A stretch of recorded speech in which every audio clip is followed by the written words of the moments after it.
session, so I'm not going to waste your time. I'm a copywriter. I like LinkedIn. I've been studying LinkedIn for a few years, and here are some of my best tips for standing out on LinkedIn. I'm going to share my screen, and you are going to see a short version of my How Not to Be a LinkedIn Loser talk that I gave last year, which I've turned into a course.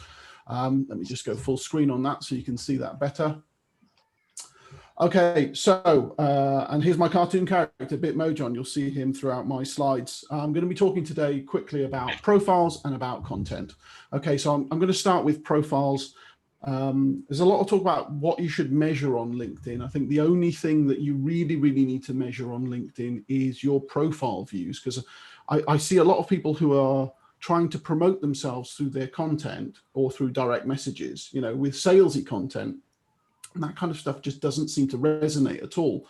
Actually, your content should tell and your profile should sell.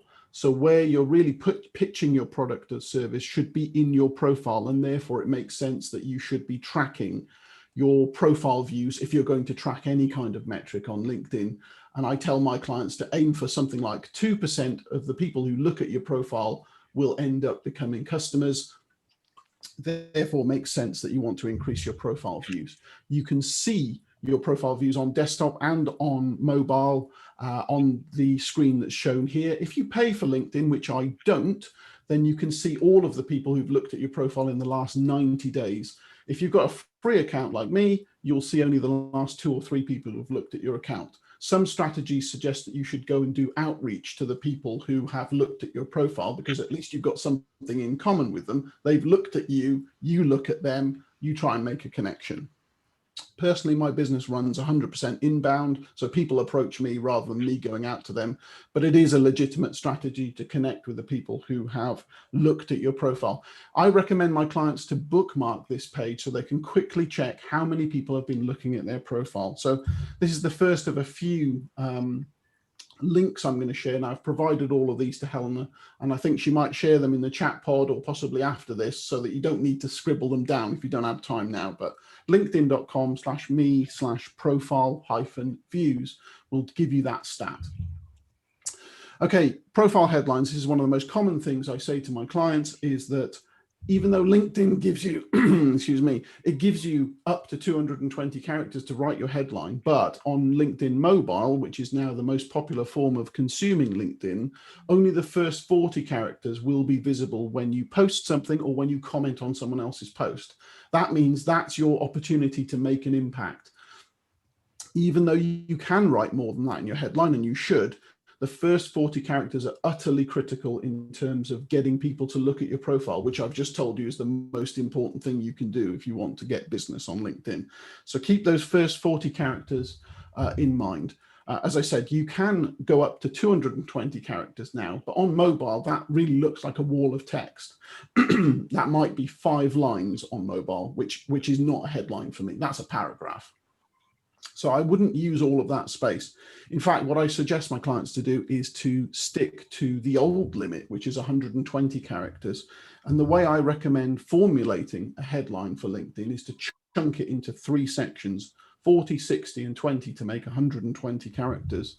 And these are based on what I call the 3 I's: interesting, informative, and intriguing. Now, I go into more detail about this in my book, but basically the first 40 characters, the most important bit, the bit where you snag people in and get them to dig deeper, is what I call your content DNA statement. It summarizes what you do, what your product or your service is, but pitched in an interesting way, something that will pique someone's attention. Okay, the informative section, the longer part of the headline, is for keywords and context to maybe go into a bit more depth and explain what the initial statement is about. And the last section, the intriguing section, this is the thing that no one does unless they're prompted.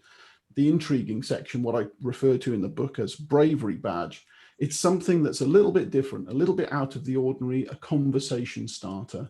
And I think this is really important because all of my business that comes about through LinkedIn always starts with a conversation with someone, either in public through comments or in private through direct messages.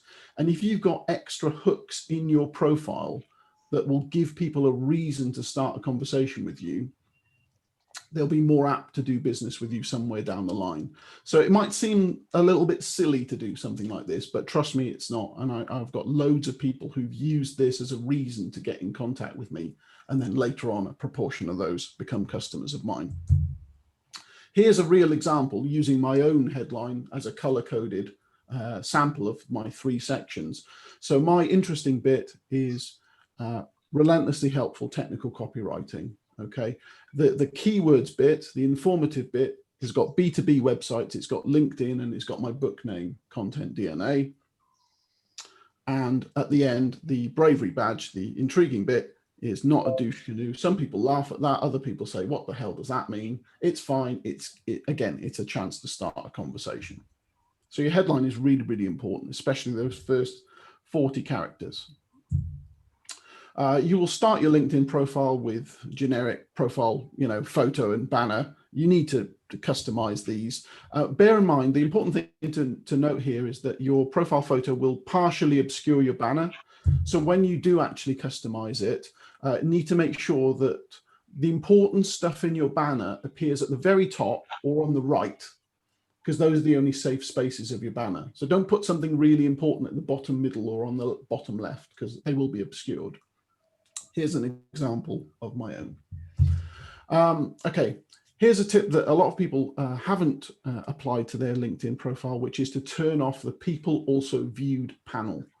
Okay, so when you look at a LinkedIn profile, there's a good chance that if you look over to the right-hand side on desktop, you will see a panel that says people also viewed. And what this is a load of people who have looked at your profile have also looked at these other profiles.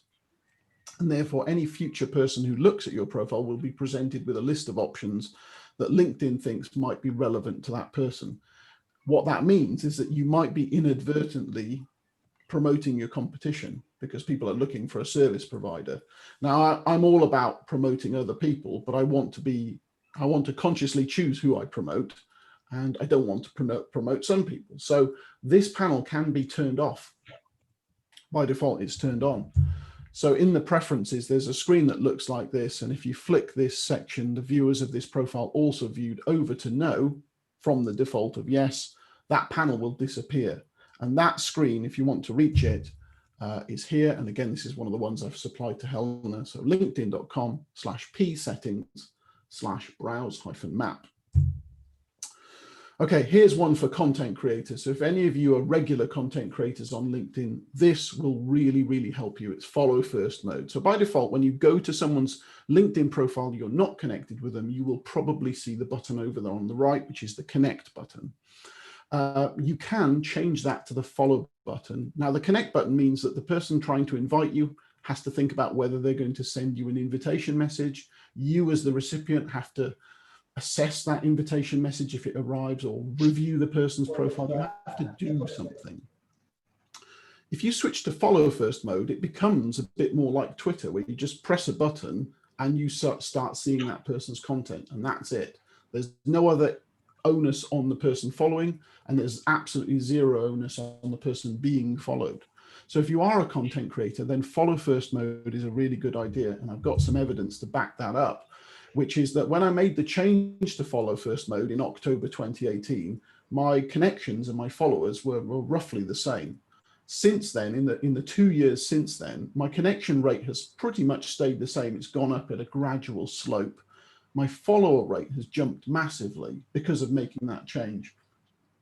And so I've now got more than 30,000 followers because of this. And if you consider that getting more visibility means more people will look at your profile, means that more people will want to do business for you, then someone who has follow first turned on, stands the possibility of getting more business out of LinkedIn. It's really good for people who already have a critical mass of connections. So let's say about 1,000 connections in your network, and you're regularly creating something worth following. Otherwise, there's no point following you. But if that's you, do consider making this change. If you want to make the change, here's another one of the preferences screens, and it's at the bottom there, make follow primary. By default, that's set to no. So flip it over to yes, you're good to go. And again, there's the URL for that one, also supplied to Helena. Another tip for making your profile more visible to people is to find a low friction way of asking for recommendations. Now, here's a tip for you. When you go to recommend anyone on LinkedIn, so you visit their profile, you click the more button, you click recommend. What you'll see is that there's a little bit of text that gets added to the address. If you take that text and add it to your own address, you will create the screen that gets people to recommend you. So what you can do is you can save that overall link. So you imagine you start with your profile link and you add the bit of text that's highlighted in green here to it, save that overall link, and you can put it in your email signature, you can put it in your invoices, you can put it in direct messages, and you can give people a very simple way to recommend you on LinkedIn. All things being equal, someone with 50 recommendations is going to get more profile views than someone with 5 recommendations, because they're more likely to appear higher up in search results when someone looks for a copywriter or a logo designer or whatever. You know, recommendations have a lot of power on LinkedIn. So this is a low friction way of getting people to recommend you. So that little snippet of text magnified there, /details, /recommendation, /write, put that at the end of your LinkedIn profile address, and that will get you your recommendation screen that you can share with others. LinkedIn Social Selling Index. So this is LinkedIn's own scoring system to rank the strength of your profile and your LinkedIn presence. So if you go to LinkedIn's Social Selling Index page, you can see what your score is out of 100. So it's ranked in 4 categories worth 25 points each. And this is good for people who maybe aren't so experienced at LinkedIn as a kind of way of getting some tips on how you can improve, and also gamifying the process as well a little bit so that you can just get up to a higher level quicker. It's not something to be too wedded to. And once your score hits 70, it becomes essentially academic after that. If you can get up to 70, that means you're doing basically all of the right things and you don't need to worry about your score anymore. So do check that out, and the URL for that, linkedin.com/sales/SSI. That will give you your score right now. Okay, so that's the first part done. Now we're going to have a quick look at some content.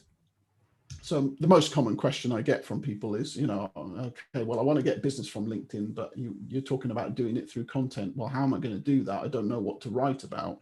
So what I say to everyone is always the same. First of all, you start with understanding what your client's problems are and creating content around that. So that comes from a deep understanding of what your ideal customer cares about, so that you can write content that serves their needs.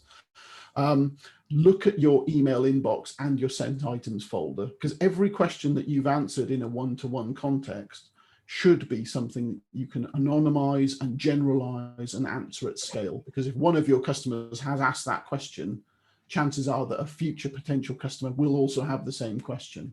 And what that does is, if you can put that out in context, in content on LinkedIn and indeed on your website, then the person who was maybe a bit too nervous to pick up the phone and get in touch with you might go, yes, okay, that I did have that question. He's answered it. You know, he's been transparent, whatever. That's our guy. So look at your email inbox and your sent items folder, because it's probably a treasure trove of content ideas. You know, I don't really believe people who say, I don't know what to write about, because that alone will keep you busy for a while if you've been in business for any length of time. Also think about the potential objections to working with you. So, you know, think, why would someone not buy my product today? Why would someone not take my service today? Think of all of the reasons why they wouldn't buy from you, and create content that addresses those potential objections. And if you can't create a piece of content that addresses a potential objection, you have a business problem. You don't have a content problem. So just keep that in mind. That you want to, you know, humans aren't logical beings, but if you can logically remove all of the potential hurdles to someone doing business with you, that at least increases your chances of having them contact you to do business. And another really important point here, and I go into more detail about this in the book, is to demonstrate your personal brand value. So, because increasingly, I think people want to buy into the person as much as they do the brand. So the personal brand is important. So it's not just all about work, but it's about your purpose, what you stand for, what your brand values are. So I talk about that more in the book, but I come up with this kind of framework for people to create content, even if you haven't spent any time on personal branding. There's a kind of content that you can create right now, and you can see my Bitmoji cartoon on his chair, and I'm going to explain what that means in a vertical list for you. So, chair content is something that fits into one of these categories. So you've got challenging, helpful, amusing, interesting, relevant. These are the kinds of content that tend to get the best engagement on LinkedIn. So, for example, challenging content might be putting forward a divisive opinion, splitting the room. Lots of people will engage on that kind of stuff. Helpful content is the kind of thing that people will want to reciprocate with and therefore comment on and help you get distribution. Amusing content will help you get more shares on LinkedIn. Interesting and relevant stuff will help you be remembered and will avoid the curse of people unfollowing you because the content doesn't stimulate them, doesn't educate them enough. And that's the last thing you want. So even if you don't have a personal brand, consider this as your table stakes. You know, this is the minimum that you can do. So create content and then think, does it fit into one of these categories? Ideally, more than one of these categories. Okay, so I'm going to give you a quick look at one of my real posts, which was a post on LinkedIn about how I do posts on LinkedIn. So it's a little bit meta, and I'm going to zoom into this so you can see it in a bit more detail. So first of all, I always start my posts with an emoji, and then I start with a short headline because not that long ago, Google started indexing LinkedIn short form posts. So you can actually think of these as though they're mini blog posts. So think about a title in the same way that you would for a headline for a blog. Okay.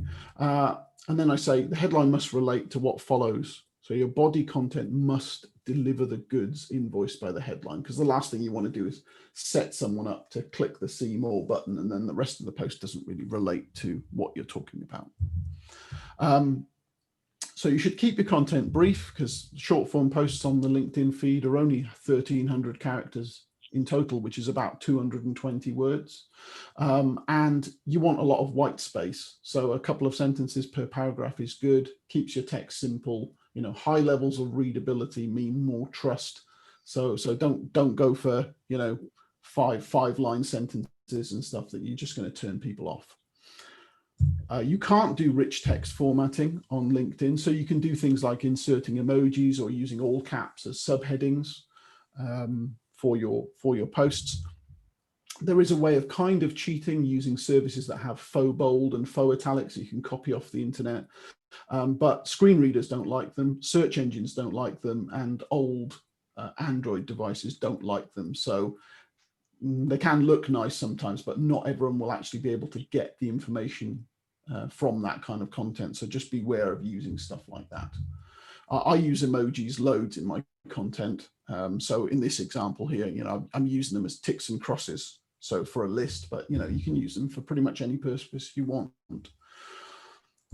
It's a good idea not to put hyperlinks in your content. So if you're linking out to a blog or some other resource, then certainly in the past, LinkedIn used to penalize that quite heavily. More recently, it's been a lot more lenient, but the very best way to get visibility for your post and include visibility for your link is to do what I call the write post edit method. So you write your post, but you don't include the link. Then you publish that post, and then immediately you go and edit the post and then drop the link in. So it seems like a bit of a cheat, but it's because LinkedIn's system kind of, it takes a snapshot of the way the post was at the moment it was published. And then anything you edit after that, it doesn't really seem to care about. So it's a way of including a link without being penalized.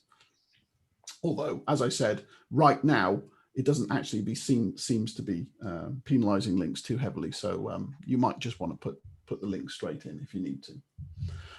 It's a good idea not to tag people unless it's necessary. So tagging is the act of putting the @ symbol and then writing someone's name. And you might well have seen lots of LinkedIn posts where you've just got a blue wall of people's names. And I think that's really, really bad practice. And actually it can penalize you as well, because if you tag lots of people and fewer than half of them respond to your post, then LinkedIn's algorithm will probably go, that was probably spam. We're not going to show this content to many people. You want to end with a question or something that will generate comments, really. So if you leave your content slightly incomplete, might leave the clever people to insert the, put the dots together and write something meaningful, or ending with a question is the most common way of doing it. And finally, leave your hashtags for the end, for readability purposes, really. And, recent research has shown that between 3 and 9 hashtags per post is considered optimal. So fewer than 3, not so great. More than 9, you're in big trouble. So it's not Instagram. Don't put 28 hashtags on every post, but between 3 and 9 seems to be the sweet spot. And finally, if you're going to include an image in your content, I recommend 1200 by 630 because that works well on Facebook, and it works well on Twitter, and it works well on LinkedIn. So you can create one image and use them on 3 platforms. And the usual design principles, keep stuff on brand, use the same colors, use the same fonts. If you want to put emojis into your content, on the Mac, you use the white keys, Control Command Space. So you can put emojis in on desktop. So Control Command Space together on your keyboard, and you'll be able to insert emojis. On Windows. You press Windows and the full stop key. On older Windows, it's Windows and the semicolon. But that means you can insert emojis. You don't need to copy them from the internet or reserve for mobile only. Okay, so we're getting towards the end now. I'm just going to do a quick thing about view counts, because this is something that a lot of people struggle with. Text, image, and document posts are those kind of bits of content are counted based on impressions. And what impressions are a count of whether the content was loaded in the feed. So you imagine that you're on your mobile phone and you're scrolling through at 1,000,000 miles an hour. Every post that you scroll past is loaded, and therefore that counts as a view for each one of those. Doesn't mean you read it. So those are easy to get.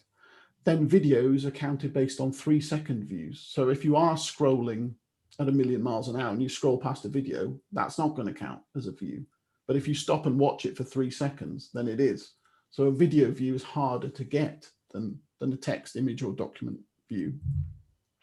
And finally, the hardest one to get, and any copywriter will tell you this, the hardest ones to get are articles and profiles, because someone's got to click something. You're not going to see an article by accident. You're not going to see a profile by accident. You have to consciously click on something, and therefore those are the hardest things to get and the smallest number of views because of that.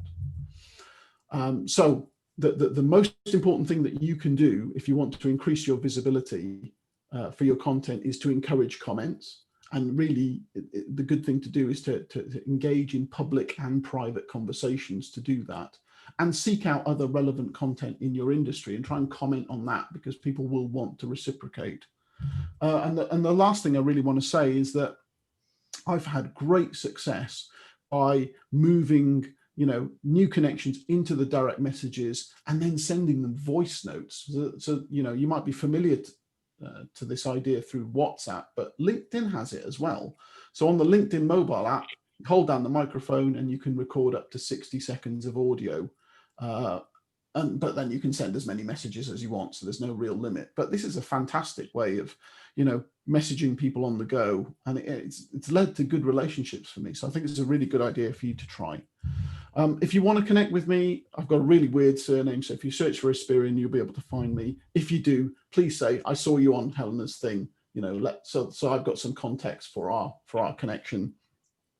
And if any of that helped, then I've got loads of tips about branding and content in my book, which is Content DNA, helps to keep my daughter stocked with shoes. And finally, there's loads of free guides on LinkedIn on my website. So if you go to espirian.co.uk/LinkedIn, there's loads of free help for you there. And I think with that, I'm going to hand back to Helena. Thank you so much, John. That was brilliant. John, can I ask you to stop sharing your screen? Thank you so much. Yep. And firstly, a round of applause for John, because that was really, really fantastic. Thank you so much. I actually definitely have a few questions for John, but does anyone else have any questions? I will start, and then people will start trickling through with questions. I'll get over that initial stage fright. John, my first question actually is that I pay for LinkedIn Sales Navigator because I'm actively reaching out to new prospects on LinkedIn.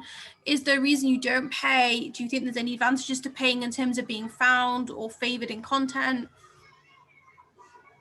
I don't think there's any advantages to being favored in content or for organic engagement. No, there isn't really. I mean, you would pay for LinkedIn if you want to check up on your profile viewers. That's one I mentioned earlier. If you want to get some advanced options for search. So again, that's an outbound strategy, which I'm not really particularly that interested in. And if you want to do things like messaging people that you're not connected with through InMail, which also I don't do because I'd rather just connect with them and then message them for free. So for me, it hasn't been necessary to use it. And in the 3+ years that I've been really deep on LinkedIn, it hasn't made any real difference. You know, the fact that I'm not paying for LinkedIn hasn't made any difference to my success, I think. So because of that, I'm going to continue with a free account for now. That's interesting to know, because I think a lot of people worry whether if they don't pay, whether they their content would be seen as much. I think that's a big concern. So that's really good to know that it doesn't affect that. Though for me, it does definitely work for outbound marketing. Are there any more questions for John? I have a question. Do you have any advice on when you do comment on other people's posts? Is there some things to think about? I'll give you an example. I once commented on someone's post, giving my point of view from my stance in the industry. And then my coach said, no, you shouldn't be like showing off what you do. You should be getting curious about what they do and ask them for a pointer. Like, do you have any comment on that? I think commenting on other people's stuff is your opportunity to, first of all, show some support for the content if you agree with the content, but also to establish authority. Because you need to remember that 90% of all LinkedIn users are what I call lurkers, or in the book, I also call them consumers. They read, but they don't engage. And then at some point in the distant future, they might get in touch and say, I've been following you for 18 months and now I'd like to do business with you. That silent majority wants to see authority. And that's your opportunity to demonstrate it. It's a really, really good way of getting eyeballs on your stuff if you can comment on other people's stuff with experience, authority, personality, thoughtfulness. It doesn't need to be just a back patting exercise for the person who wrote the post.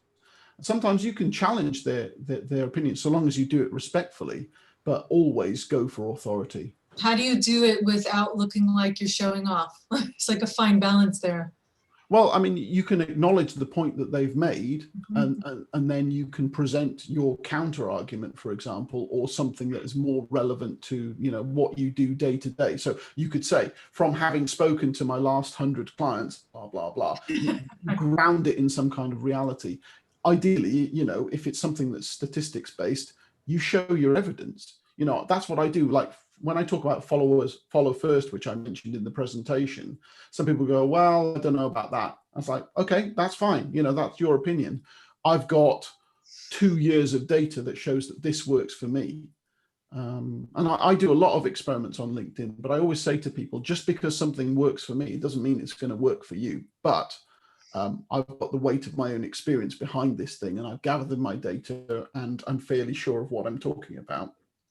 But it's just all about being respectful, because what you don't want to do is get into some kind of flame war with someone else, because the third party that's looking at you is making judgments.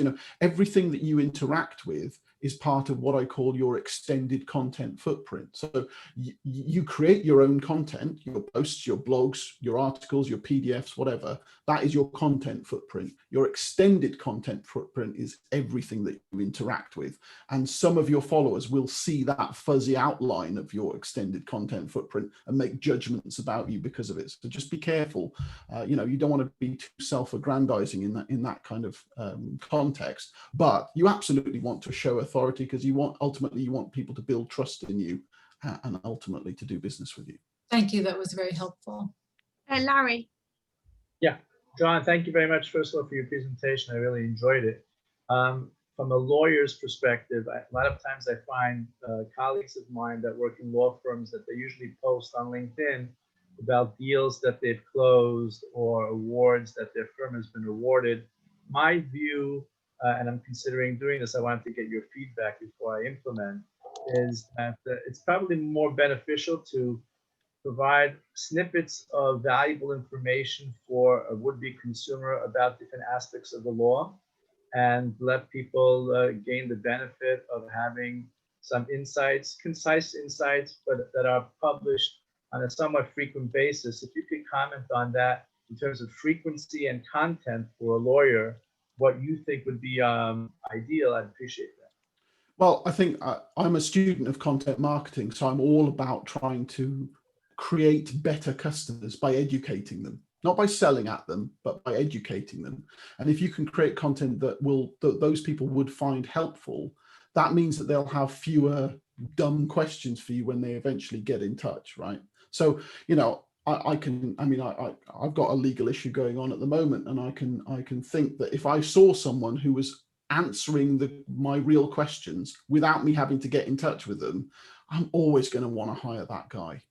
Always, you know, because he's already thought, okay, I've done this a million times. These are all the questions I'm getting. Here are my honest answers. And yes, of course, you can anonymize them. Yes, of course, you can generalize them. You're not going to talk about specific cases or whatever.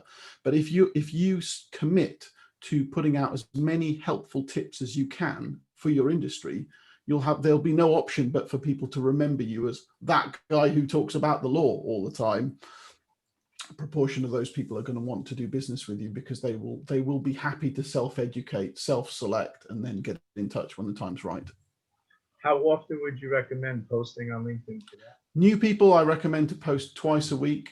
Experienced people, I say about 5 times a week. I average 5 times a week myself. The thing to remember about that is that engagement on LinkedIn can carry on a lot longer than on other platforms. So whereas a tweet, for example, might be gone in a few minutes, it's just disappeared down the stream and you never see it again. On LinkedIn, engagement can last for days. And another key insight here is that LinkedIn will not promote 2 of your posts at the same time. So if you post something and it flies, you better hold off posting the next one, because otherwise you're either going to strangle the engagement of the thing that was doing well, or you're going to kill the new thing that was about to launch. So you've got to keep an eye on how your engagement is going. And if you do post something that gets no reaction, it might be a good time to go out and post another thing and see if that flies instead. But just bear that in mind. We'll not promote 2 things at the same time. That's great. Thank you so much. That's exactly my experience as well, John. Is if I post this really well, I always wait off to post a few days so I can really let it marinate. Essentially. Yeah, absolutely. And you know, I know that some LinkedIn trainers will say, you know, post 5 times a day, post 10 times a day. It's completely non-productive to do that. And you know, we've all got businesses to run. No one's got time to do that anyway, to be honest, unless you're a media division or something. But even then, it's not a good idea. So the fewer times you post and wait around for the engagement, the more effective your content will be, I think. So 5 times maximum a week. Awesome. Any more questions? I have a question. Sure. John, thank you so much. This is so informative. What's your strategy for making connections and accepting connections from others? Okay, so almost everything comes to me. So it's mostly an inbound kind of assessment process of, should I really connect with that person who's just invited me and not bothered sending me a note?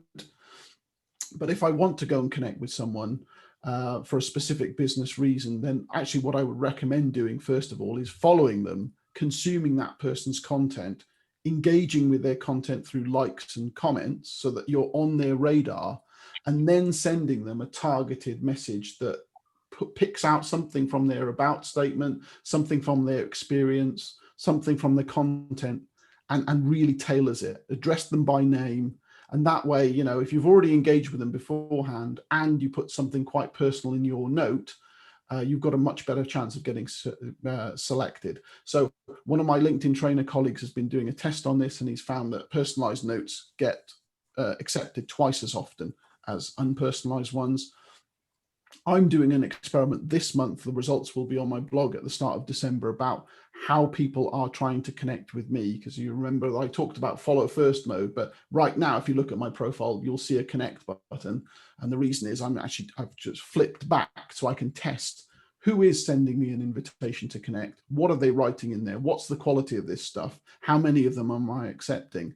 And I'll be able to use that to show people, you know, just the state of play. And it doesn't take a lot to stand out. So search for people who are interesting, relevant, you know, who can either teach you about, you know, something that's going on in your industry, your ideal customers. So you want to connect with a mix of your peers and also your potential ideal customers, but do as much as you can to get to know them before you jump to connecting with them. Because if they say no to you, and if they say, I do not know this person, when they click the ignore button, then if you get too many of those strikes against your name, you'll be in LinkedIn jail, which will mean that you won't be able to connect with other people unless you know their email address, or you'll just be banned from connecting with people for a few days or sometimes even longer. So just be mindful about the connections that you send out. Awesome. Probably have time for one more question. Does anyone have another question? Okay. Awesome, guys. Again, John, thank you so much. Like John mentioned, he did send over some assets that I will put in the email to everybody. And this has been recorded as well. So it'll be available on the ESN portal. And I'll remind you of the details in the email after the meeting. John, again, thank you so much. You were absolutely exceptional. Another round of applause. You're Really welcome. engaging. Cheers, guys. I definitely learned a lot. I'm sure everybody did. I'm now going to put you into breakout rooms. It's now 3:15. Sorry, my math stopped working for a moment there, but we got it back. So at 3:15, I'm going to bring you out of these about 3:25, 3:30. Again, I will give you warning before I do so. So in 3, 2, 1.